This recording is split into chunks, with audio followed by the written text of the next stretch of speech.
കോൺഗ്രസിൽ നിന്ന് കെ സുധാകരൻ പുറത്തേക്ക് പോവുക എന്നതിനർത്ഥം ക്രൈസ്തവർക്ക് അവിടെ മേധാവിത്വം വരിക എന്നുകൂടിയുണ്ട്. എന്ന് പറഞ്ഞാൽ ഈഴവ വിഭാഗത്തെ ചവിട്ടി പുറത്താക്കുക.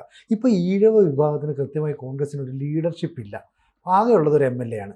അപ്പോൾ ഇവരെ CPM-ലേക്ക് പോകാൻ താല്പര്യമില്ലെങ്കിൽ BJP കൃത്യമായിട്ട് ആകർഷിക്കുമെന്നുള്ളൊരു ചിന്ത, ഒരു ശാസ്ത്രം അതിൻ്റെ പിന്നിലുണ്ട്. ഒന്ന് കൂട്ടി വായിച്ചാൽ ഇതൊക്കെ തന്നെ കണക്റ്റഡ് അല്ലേ? എന്തുകൊണ്ടാണ് കോൺഗ്രസ് ലീഡർഷിപ്പ് ഇങ്ങനെ ചിന്തിക്കുന്നതെന്ന് കോൺഗ്രസ്സുകാർക്ക് പോലും അറിയില്ല എന്നാണ് എനിക്ക് തോന്നുന്നത്. കാരണം തൃശ്ശൂരിലെ പരാജയം കോൺഗ്രസിനെ വല്ലാതെ ഭയപ്പെടുത്തിയിട്ടുണ്ട്. കോൺഗ്രസ് അതുവരെ വിശ്വസിച്ചിരുന്നത് ക്രൈസ്തവ വോട്ടുകൾ ഒരു കാരണവശാലും കോൺഗ്രസിൽ നഷ്ടപ്പെടില്ല എന്നുള്ളതായിരുന്നു. പക്ഷേ തൃശ്ശൂരിലെ തിരഞ്ഞെടുപ്പ് ഫലം അവർക്ക് വളരെ കൃത്യമായിട്ട് സന്ദേശം കൊടുത്തു. ക്രൈസ്തവർ വേണ്ടി വന്നാൽ കോൺഗ്രസിനെ തോൽപ്പിക്കും, BJPക്ക് വോട്ട് ചെയ്യും. അങ്ങനെ BJPക്ക് വോട്ട് ചെയ്ത ക്രൈസ്തവ സമൂഹത്തിൻ്റെ ആ മെസ്സേജാണ് കോൺഗ്രസിനെ വിറളി പിടിപ്പിച്ചിരിക്കുന്നത്. അതിനോടൊപ്പം തന്നെ നമ്മൾ ചേർത്ത് വായിക്കേണ്ട ഒരു കാര്യമുണ്ട്. കോൺഗ്രസിൻ്റെ ലീഡർഷിപ്പ് ആരുടെ കയ്യിലാണ്? ഉമ്മൻചാണ്ടി ഉണ്ടായിരുന്നിടത്തോളം കാലം ക്രൈസ്തവർക്ക് ഒരു തരത്തിലുള്ള ആശങ്കകളുണ്ടായിരുന്നില്ല. അവർക്ക് ഓടിച്ചെല്ലാനും പ്രശ്നപരിഹാരത്തിനും ഉമ്മൻചാണ്ടി എന്ന് പറയുന്ന വലിയൊരു വടവൃക്ഷം കോൺഗ്രസ്സിലുണ്ടായിരുന്നു. അത് കഴിഞ്ഞതിന് ശേഷം പിന്നെ കോൺഗ്രസ്സിലെ ക്രൈസ്തവ നേതൃത്വം ഇല്ല എന്നുള്ളതാണ്. അത് വട്ടപൂജ്യമാണ്. ഇപ്പോൾ നമ്മൾ നോക്കിയാൽ KC വേണുഗോപാൽ, VD സതീശൻ, സുധാകരൻ, അങ്ങനെയൊക്കെയുള്ള ആളുകളിലാണ് ഇതിൻ്റെ ഒരു നേതൃ സംവിധാനം എക്സിസ്റ്റ് ചെയ്യണം എന്നുള്ള കാര്യം എല്ലാവർക്കും അറിയാവുന്നതായിരുന്നു. പക്ഷേ ഈ ഉമ്മൻചാണ്ടിയുടെ ഒരു പിന്മുറക്കാരൻ എന്നൊക്കെ നമ്മൾ കരുതിയ ബെന്നി ബെഹനാൻ എവിടെ എത്തിയില്ല. അതുപോലെ തന്നെ ഉള്ള ക്രൈസ്തവ നേതാക്കളൊന്നും ഇപ്പോൾ കേൾക്കുന്ന ഒരു പേര് ആന്റോ ആന്റണിയാണ്. ഈ ആന്റോ ആന്റണി കോൺഗ്രസ് എന്ന് പറയുന്ന രാഷ്ട്രീയ പ്രസ്ഥാനത്തിന് എന്ത് നേതൃത്വമാണ് വഹിച്ചിട്ടുള്ളത്, അല്ലെ എന്ത് സംഭാവനയാണ് നൽകിയിട്ടുള്ളത്? MB ആയി അദ്ദേഹം എല്ലാ കൊല്ലവും MB ആവും. പക്ഷേ പാർലമെൻറ്റിൽ പോലും ആന്റോ ആന്റണി ശബ്ദിച്ചതായിട്ട് നമ്മൾ ഒരിക്കലും കേട്ടിട്ടില്ല. വളരെ നിശബ്ദനായി പാർലമെൻറ്റിൽ ഇങ്ങനെ ഉറക്കം തൂങ്ങിയിരിക്കുന്ന ഒരു നേതാവ് എന്നാണ് കോൺഗ്രസ്സുകാരെ തന്നെ അദ്ദേഹത്തെക്കുറിച്ച് പറഞ്ഞത്. പക്ഷേ കോൺഗ്രസ്സിൽ അദ്ദേഹത്തിന് ശക്തമായിട്ടുള്ള സ്വാധീനം അകത്തുണ്ട്, നേതൃത്വത്തിലുണ്ട് എന്നതാണ് യഥാർത്ഥത്തിൽ ഇപ്പോൾ അദ്ദേഹത്തിൻ്റെ പേര് ഉയർന്നു വരുന്നതിൻ്റെ പ്രധാനപ്പെട്ട കാരണമായിട്ട് ഞാൻ കണക്കാക്കുന്നത്. ബെന്നി ബെഹനാനാണ് പൊതുവെ കുറച്ചും കൂടി പോപ്പുലറായിട്ട് നിൽക്കുകയും കോൺഗ്രസിൻ്റെ ഒരു ക്രൈസ്തവ നേതൃത്വ മുഖം എന്ന് പറയുന്നത് ബെന്നി ബെഹനാനാണ് എന്ന് കരുതപ്പെട്ടിരുന്നതാണ്. പക്ഷെ അവിടേക്കാണ് പെട്ടെന്ന് ആന്റോ ആന്റണിയുടെ പേര് ഉയർന്നു വരുന്നത് നമ്മൾ കാണുന്നത്. എന്ത് ഇക്വേഷനാണോ കോൺഗ്രസ് അതിൻ്റെ അകത്ത് വർക്കൗട്ട് ചെയ്യുന്നുള്ളത് നമുക്ക് മനസ്സിലാവില്ല. കോൺഗ്രസിൻ്റെ ഒരു വലിയ പ്രശ്നം എന്ന് വെച്ചാൽ അവരെല്ലാ കാലത്തും അവരുടെ രാഷ്ട്രീയ അടിത്തറ കേരളത്തിൽ ഉറപ്പിച്ചു നിർത്തുന്നതിൽ ഈ സമുദായ ഇക്വേഷൻ എന്ന് പറയുന്നത് കൃത്യമായിട്ട് പരിപാലിച്ചു പോന്നിരുന്നു. ഈഴവർ, അതേപോലെ മുസ്ലിങ്ങൾ, ക്രൈസ്തവർ, അതുപോലെ നായർ വിഭാഗം, ഇവർക്കൊക്കെ ആവശ്യത്തിന് പ്രാതിനിധ്യം കൊടുത്തിട്ട് ഉള്ള ഒരു നേതൃ പദവി പങ്കിടലാണ് സാധാരണ ഇവർ ചെയ്തു വന്നിരുന്നത്. അതിലാണ് ഇപ്പോൾ ഒരു തർക്കം വന്നിരിക്കുന്നത്. കാരണം വെച്ചാൽ കോൺഗ്രസിനകത്ത് ഇപ്പോൾ ഉയർന്നു വരുന്ന ഒരു ചോദ്യം, കോൺഗ്രസിൻ്റെ നേതൃസ്ഥാനത്ത് BM സുധീരൻ ഉണ്ടായിരുന്നു, അതുപോലെ മുല്ലപ്പള്ളി രാമേന്ദ്രൻ ഉണ്ടായിരുന്നു, അതിനുശേഷം പിന്നെ K സുധാകരൻ വരും. അപ്പോൾ കോൺഗ്രസ്സിൽ ഒരു വിഭാഗം ആളുകൾ കോൺഗ്രസ് നേതൃത്വത്തിനോട് ഇങ്ങനെ ചോദിക്കുന്നുണ്ടെന്നാണ് ഞാൻ കേട്ടത്. KPCC പ്രതിനിധി സ്ഥാനം എന്താണ് ഈഴവർക്ക് സംവരണം ചെയ്ത് വെച്ചിരിക്കുകയാണ്, അങ്ങനെ ചോദിച്ചുകൊണ്ടിരിക്കുകയാണ് ചെയ്യുന്നത്. അപ്പോൾ അതുകൊണ്ട് തീർച്ചയായിട്ടും K സുധാകരനെ മാറ്റി അതിന് പകരം ഒരു ക്രൈസ്തവ നേതാവിനെ തന്നെ അല്ലെങ്കിൽ ക്രിസ്ത്യൻ നേതാവിനെ തന്നെ KPCC പ്രതിനിധി സ്ഥാനത്ത് കൊണ്ടുവരണം എന്നതാണ് അവരുടെ ഇന്നർ പാർട്ടി ഡിസ്കഷനകത്ത് വന്നിരിക്കുന്ന ശക്തമായിട്ടുള്ളൊരു വാദം എന്നാണ്. ആ വാദം സാക്ഷാത്കരിക്കാൻ വേണ്ടിയുള്ള പ്രവർത്തനങ്ങളാണ് ഇപ്പോൾ നടക്കുന്നത്. അത് എങ്ങനെയാണ് കോൺഗ്രസ്സിന് ഗുണകരമായി തീരുക എന്ന് നമുക്ക് പറയാനായിട്ട് പറ്റില്ല. കാരണം കോൺഗ്രസ് നിൽക്കുന്നത് തെരഞ്ഞെടുപ്പിന് മുമ്പിലാണ്. അപ്പോൾ തെരഞ്ഞെടുപ്പിന് മുമ്പിൽ നിൽക്കുന്ന ഒരു മുന്നണി, ആ മുന്നണിയുടെ നേതൃത്വത്തിൽ നിൽക്കുന്നതായിട്ടുള്ള കോൺഗ്രസ്, അവരുടെ കാര്യങ്ങളൊന്നും കൃത്യമായിട്ട് ചെയ്യാൻ പറ്റാത്ത തരത്തിൽ പരസ്പരം അടിയും ബഹളവുമായിട്ട് നിൽക്കുകയാണെങ്കിൽ ഈ തെരഞ്ഞെടുപ്പിൽ അവർക്കത് നഷ്ടമുണ്ടാക്കും. ഇപ്പോൾ സംഭവിക്കാൻ പോകുന്ന പ്രശ്നം എന്താണെന്ന് വെച്ചാൽ, R ശങ്കർ നേതാവായിരുന്ന ഒരു പാർട്ടിയാണ് കോൺഗ്രസ്. എന്നുവെച്ചാൽ ഈഴവർക്ക് അത്ര വലിയ പ്രാമുഖ്യവും പ്രാധാന്യമൊക്കെ ഉണ്ടായിരുന്നതാണ്. അവിടെ നിന്ന് പോയി ഇപ്പോൾ അതിനകത്ത് ഒരു MLA മാത്രമാണ് ഉള്ളത് എന്നാണ് ഞാൻ മനസ്സിലാക്കുന്നത്. K ബാബു എന്ന് പറയുന്ന ഒരു MLA മാത്രമാണ് ഈഴവരുടെ പ്രതിനിധിയായിട്ട് അതിനകത്ത് ഉള്ളത് എന്നുള്ളതാണ്. അത് ഇവരെ ഇതിനകത്തുള്ള ഈഴവ വിഭാഗത്തിനെ വല്ലാതെ അസ്വസ്ഥമാക്കുന്നുണ്ട്. കാരണം അവർക്ക് അതിനകത്ത് ഒരു പങ്കുമില്ല എന്നുള്ള ഫീൽ ഉണ്ടാകുകയാണ് ചെയ്യുന്നത്. ഈ കോൺഗ്രസിനൊപ്പം നിൽക്കുന്നതായിട്ടുള്ള ഈഴവരാകട്ടെ ഒരു കാരണവശാലും CPM പോകാൻ തയ്യാറില്ല.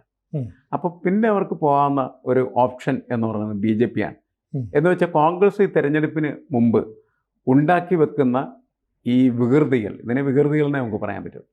ഈ വികൃതി തരത്തിൻ്റെ ഫലമായിട്ട് കോൺഗ്രസിൽ നിൽക്കുന്നതായിട്ടുള്ള വളരെയധികം ഈഴവർ BJPയിലേക്ക് പതുക്കെ ഘോഷയാത്ര നടത്തുന്ന കാഴ്ച വേണമെങ്കിലും ഉണ്ടാകാം. ഇപ്പോൾ സംഭവിക്കാൻ പോകുന്ന ഒരു പ്രശ്നം അതാണ്.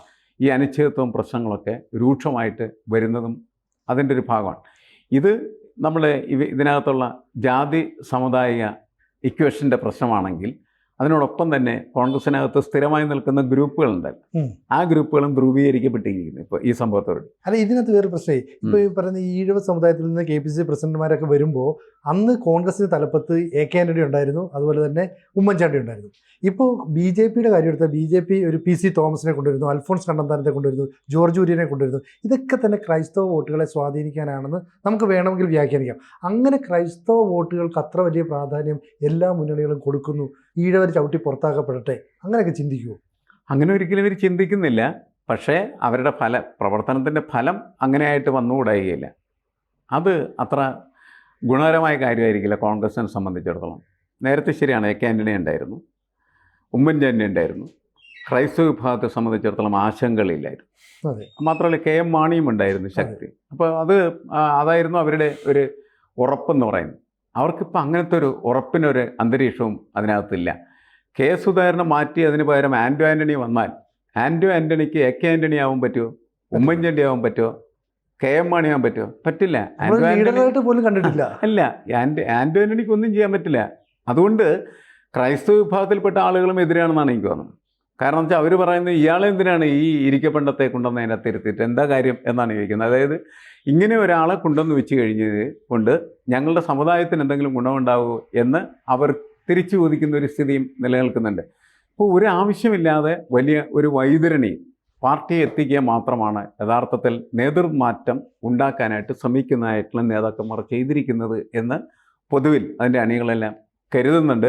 അതിൻ്റെ ഭാഗമായിട്ടാണ് യൂത്ത് കോൺഗ്രസിൻ്റെ നേതാക്കളൊക്കെ അതിനോട് അപക്വമായിട്ടുള്ള സമീപനമാണ് നേതാക്കൾ കാണിച്ചുകൊണ്ടിരിക്കുന്നത്, അല്ലെങ്കിൽ മുതിർന്നവർ കാണിച്ചുകൊണ്ടിരിക്കുന്നതെന്ന് വിലപിക്കാനായിട്ട് തുടങ്ങിയിരിക്കുന്നത്. രാഹുൽ മാങ്കൂട്ടത്തിലൊക്കെ അത് വളരെ വ്യക്തമായിട്ട് പറഞ്ഞിട്ടുണ്ട് എന്നുള്ളതായിരുന്നു നമുക്ക് മനസ്സിലാവുന്നൊരു കാര്യമാണ്. കാരണം ക്രൈസ്തവ പ്രീണനം തന്നെയാണ് ലക്ഷ്യം. അല്ല, ക്രൈസ്തവ പ്രീണനം ഇതിനകത്തുണ്ട്. അതൊരു വലിയ വിഷയമായിട്ട് എക്സിസ്റ്റ് ചെയ്യാണ് ചെയ്യുന്നത്. ഉമ്മൻചാണ്ടിക്ക് ശേഷം അത് വളരെ ശക്തമായിട്ട് ഉയർന്നു വന്നിട്ടുണ്ട് എന്നുള്ളത് ശരിയാണ്. കാരണം അവിടെ അവർ യഥാർത്ഥത്തിൽ അനാഥരാണ്. ആര് ഞങ്ങളുടെ കാര്യങ്ങൾ കേൾക്കാനുണ്ട്? അപ്പോഴാണ് നേരത്തെ പറഞ്ഞ BJPയുടെ ഒരു സ്ട്രൈക്കിംഗ് പോയിന്റ് എന്ന് പറയുന്നത്. അവരിങ്ങനെ പല ആളുകളും ഡെവലപ്പ് ചെയ്തുകൊണ്ടിരിക്കുകയാണ്. ജോർജ് കുര്യനെ കൊണ്ടുവന്ന് മന്ത്രിയാക്കി വെച്ചിരിക്കുകയാണ് ചെയ്യുന്നത്. അപ്പോൾ ഈ മന്ത്രി എടുത്തിയെന്ന് എന്ത് കാര്യവും പറയാം, നടപ്പാക്കി കിട്ടും. മാത്രമല്ല, ജോർജ് കുര്യൻ പാർലമെൻറ്റിൽ തന്നെ വിളിച്ച് ബഹളം ഉണ്ടാക്കി ഞാനൊരു ക്രിസ്ത്യാനിയാണ്, എൻ്റെ മതത്തെ അവരാക്രമിക്കുന്നു എന്നൊക്കെയാണ് പറഞ്ഞത്. അപ്പോൾ ക്രൈസ്തവർക്ക് വേണ്ടിയുള്ളൊരു ശബ്ദമായിട്ട് ഈ ജോർജ് കുര്യൻ്റെ ശബ്ദം മാറുന്നതായിട്ട് മിക്കവാറും അവരെല്ലാം കരുതുന്നുണ്ടാകാം. മാത്രമല്ല, BJP ബോധപൂർവം തന്നെ അരമനകളിലേക്ക് ഘോഷയാത്രകളും സ്നേഹയാത്രകളും ഒക്കെ നടത്തി അവരുമായിട്ട് നല്ല അടുപ്പമുണ്ടാക്കാനായിട്ട് ശ്രമിച്ചുകൊണ്ടിരിക്കുകയാണ്.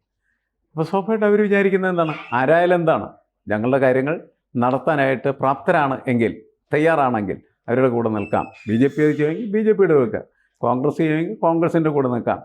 CPMനോട് അങ്ങനത്തെ ഒരു സമീപനം അവർക്ക് ഇതുവരെ എടുക്കാനായിട്ട് കഴിഞ്ഞിട്ടില്ല. നേരത്തെയുള്ള ആ സമീപനം തന്നെ തുടരുകയാണ് ചെയ്യുന്നത് എന്നാണ് എനിക്ക് തോന്നുന്നത്. അപ്പോൾ ഈ കോൺഗ്രസ്സിലെ ഈഴവ സമുദായത്തിലെ നേതാക്കളും അണികളും ഒരു വലിയ വിഭാഗം കൂട്ടത്തോടെ BJPയിലേക്ക് വരാനുള്ള സാധ്യതയുണ്ട്. അങ്ങനെയാണെങ്കിൽ വീണ്ടും ഈ ഇടത് സർക്കാർ അല്ലെങ്കിൽ പിണറായി സർക്കാർ എന്ന് പറയുന്ന അവരുടെ വാദത്തിന് കൂടുതൽ ശക്തി പകരുകയല്ലേ? അത് ശരിയാണ്, അതിനുള്ള സാധ്യത കൂടുതലാണ്. കാരണം ഈഴവരുടെ വോട്ട് ഇതിപ്പോൾ മിക്കവാറും ഒട്ടുമിക്ക സ്ഥലങ്ങളിലും ഒരു സ്ഥാനാർത്ഥി ജയിക്കുന്നത് 2000, 3000, 4000, 5000 വോട്ടിനൊക്കെയാണ് ചെയ്യും. അത് ഇത്തരത്തിൽ ആളുകൾ പടലപ്പിണക്കം നടത്തിയാൽ 2500 പേര് പോയി കഴിഞ്ഞാൽ അത് ഇടതുപക്ഷത്തിന് അനുകൂലമായിട്ട് വോട്ട് ചെയ്യാന്ന് പറഞ്ഞാൽ 5000ൻ്റെ എഫക്റ്റ് ആണോ? അതെ, ഇരട്ടി എഫക്റ്റ് ഉണ്ടാക്കാൻ പറ്റുന്ന.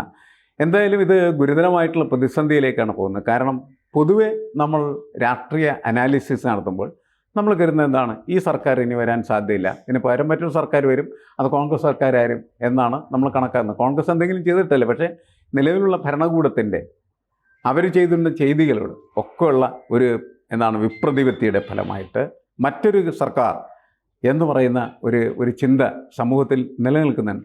അത് പൊളിക്കാൻ മാത്രമാണ് ഇവരുടെ ഇത്തരത്തിലുള്ള വെപ്രാളങ്ങൾക്ക് കഴിയുള്ളൂ എന്നാണ് എനിക്ക് തോന്നുന്നത്. അപ്പോൾ എന്ത് പറഞ്ഞാലും ഇപ്പോൾ ഈ പറയുന്ന ഈ ക്രൈസ്തവ പ്രീണനം അമിതമായിട്ട് കോൺഗ്രസ് നടത്തുന്നു, കെ സുധാകരനെ പുറത്താക്കുന്നു, ആത്യന്തികമായി ഈഴവ വിഭാഗത്തെ ചവിട്ടി പുറത്താക്കുന്നു. അവരങ്ങനെ ചിന്തിച്ചാൽ ഒരു തെറ്റ് പറയാനും പറ്റില്ല. വരുന്നത് തദ്ദേശ തെരഞ്ഞെടുപ്പാണ്. തദ്ദേശ തെരഞ്ഞെടുപ്പ് ഒരു വാർഡിൽ 1000 വോട്ടുകളൊക്കെ അല്ലെങ്കിൽ 2000 വോട്ടൊക്കെ തന്നെ വലിയ കൂടുതലാണ്. അപ്പോൾ ഈ സാമുദായിക ഇക്വേഷൻസ് എല്ലാം മാറി മറിയുന്നത് വലിയ ചേഞ്ചിലല്ലേ കേരള രാഷ്ട്രീയം ഉണ്ടാക്കാൻ പോകുന്നത്? വലിയ ചേഞ്ച് ഉണ്ടാക്കും. പക്ഷേ തദ്ദേശ സ്വയംഭരണ സ്ഥാപനങ്ങളെ കണക്കുന്ന തെരഞ്ഞെടുപ്പുകളിലെ അതിൻ്റെ ഇമ്പാക്റ്റുകൾ കുറവായിരിക്കും എന്ന് വിശ്വസിക്കുന്ന ഒരാളാണ് ഞാൻ. കാരണം അത് ഒരു വാർഡിലും വ്യക്തിപരമായ ഒരു സ്വാധീനത്തിൻ്റെ ഫലമായിട്ട് നടക്കുന്ന അവിടെയൊക്കെ ഈ സംഭവങ്ങൾ ഉണ്ടാകാൻ സാധ്യതയുണ്ട്. ഈഴവര്, ക്രൈസ്തവര്, മുസ്ലിങ്ങൾ, നായർ എന്നൊക്കെ പറഞ്ഞിട്ട് ഈ സ്ഥാനാർത്ഥികൾ വരും. അങ്ങനെ വരുന്ന സമയത്ത് ഈ ദളിതരൊന്നും അതിൻ്റെ അത് പരിഗണിക്കാത്ത അവർക്ക് വേണ്ടി ഉള്ള റിസർവേഷൻ സീറ്റുകളിൽ മാത്രമല്ല അവരെ പരിഗണിക്കുള്ളൂ. വേറെ സ്ഥലത്തൊന്നും അവർ നിർത്തില്ല. വളരെ അപൂർവമായിട്ട് മാത്രം ചില പാർട്ടികൾ, ഇപ്പോൾ നമുക്ക് പറയാൻ പറ്റില്ല, അവർ നിർത്താറുണ്ടെന്ന് മാത്രമേ ഉള്ളൂ. അപ്പോൾ ഈ ക്വസ്റ്റൻ തന്നെയാണ് ഏറ്റവും പ്രധാനപ്പെട്ടത്. ആര് നായർ നിൽക്കണോ, ഈഴവൻ നിൽക്കണോ, അല്ലെങ്കിൽ ക്രിസ്ത്യാനി നിൽക്കണോ, മുസ്ലിം നിൽക്കണോ എന്നൊക്കെയുള്ള പറഞ്ഞ ക്വസ്റ്റൻ ആയിരിക്കും അതിൻ്റെ അകത്ത് കൂടുതൽ വരാൻ പോകുന്നത്. എന്ന് വെച്ചാൽ രാഷ്ട്രീയത്തെക്കാളുപരി മതത്തിന് കൂടുതൽ സ്വാധീനമുള്ള ഒരു തിരഞ്ഞെടുപ്പായിട്ട് വരാൻ പോകുന്ന തിരഞ്ഞെടുപ്പ് മാറാനുള്ള സാധ്യതയും കൂടുകയാണ് ചെയ്യുന്നത്. ഇവരിങ്ങനെയൊക്കെയാണ് പ്രവർത്തനം നടത്തണമെങ്കിൽ അതിന് കൂടുതൽ ഇന്ധനം പകരുന്ന പ്രവൃത്തിയായിട്ട് മാറിത്തരാൻ സാധ്യതയുണ്ട്. കൂടുതൽ വാർത്തകളും വിശേഷങ്ങളും നിങ്ങളിലേക്ക് എത്താൻ ABC മലയാളം സബ്സ്ക്രൈബ് ചെയ്യുക, ബെൽ ബട്ടണും അമർത്തുക.